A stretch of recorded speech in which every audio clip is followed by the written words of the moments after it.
The Polyend Synth is an 8-voice multi-engine polyphonic synthesizer. I'm not going to go into all the specs and technicalities in this video, as there are loads of other videos out there that focus on that. I am, however, going to show you the most common shortcuts and basic functions so that you can get to music making as soon as possible. The Polyend Synth features a unique workflow geared towards performance, where you can simultaneously play 3 synth engines that are linked in interesting ways and to varying degrees. You can of course also use it in a more focused conventional way, depending on your preferred workflow, as you can easily change the grid and note layouts via a series of convenient layout templates. It's very versatile, as it currently features 8 different digital synth engines covering a wide range of synthesis, from wavetable, FM and granular to physical modeling, phase distortion and more. It provides instant gratification, as you can just pick it up and play, because it's friendly to non-keyboard players or people who are rusty on music theory, as it features a built-in key and chord system, which makes jamming in key a breeze and extremely fun. What also helps is that the presets are excellent, diverse and easily tweakable. With that in mind, let's get into the shortcuts and first steps. I feel like this device is very well designed and laid out. The vast majority of buttons do exactly what their labels say they do, and the secondary functions in grey text can be accessed using the Shift button. The on-screen contextual functions are also easily followable. As for the knobs, we have the main encoder, which is also clickable. The global volume, tempo and pitch bend knobs do what they're labeled as.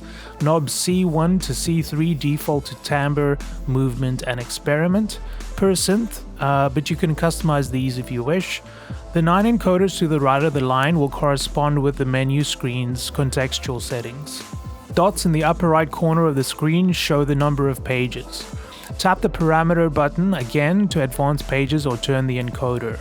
You can play up to 3 synth engines at a time. Each engine is represented by a color: yellow, blue and magenta. This is represented both on the screen menu and graphics, as well as the pads, and serves as a helpful reminder of what engine you're tweaking or playing. A scene on this device is basically just your project. If you save a scene, it saves not only your sequences but also all your grid layout and synth settings, along with modulation and effects, etc.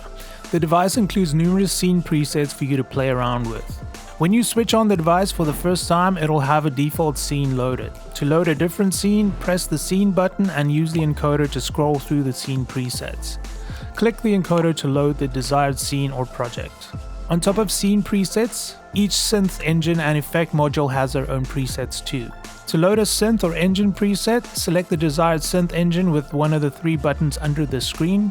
There are 3 shortcuts to access engine presets. You can press Shift and Scene, or Synth and Scene, or Shift and Engine.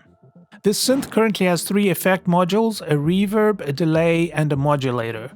To load an effect preset, go to the effects parameter page by pressing Shift and Mixer, then press Shift and Scene to access the effects presets. Like most other menus, just scroll and select with the main encoder. To hold or latch a pad, hold Shift and press the desired pads or notes. To release all latch notes, double-click Shift. If you're going to scroll through presets, I recommend that you latch some notes so that it's easier to hear and scroll through the presets, opposed to constantly having to manually audition the pads. To access the main menu, click the main encoder. To adjust the polyphony of each engine, go to the main menu by pressing the encoder.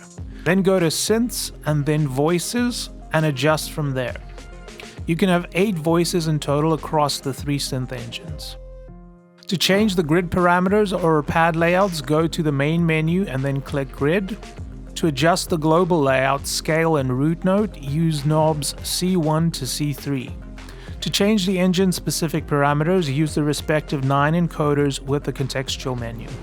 To quickly change octaves without menu diving, hold the synth button under the screen and turn the encoder. You can do this independently for each synth engine. To access the modulation page, press Shift and Sequence. To add a rest or space in the sequencer, press Shift while in Record in Sequence. To change macro settings, go to the main menu and click Macros. For aftertouch settings, go to the menu, then Macros, and then Aftertouch. To update the synth's firmware, copy the firmware file into the SD card's firmware folder, then go to the main menu, Settings, Firmware, and then click Update Firmware. This machine is a blast to play and tweak. I hope these shortcuts and tips help you get into the music making faster. If you have any questions, please drop them in the comments. Until next time, tot ziens.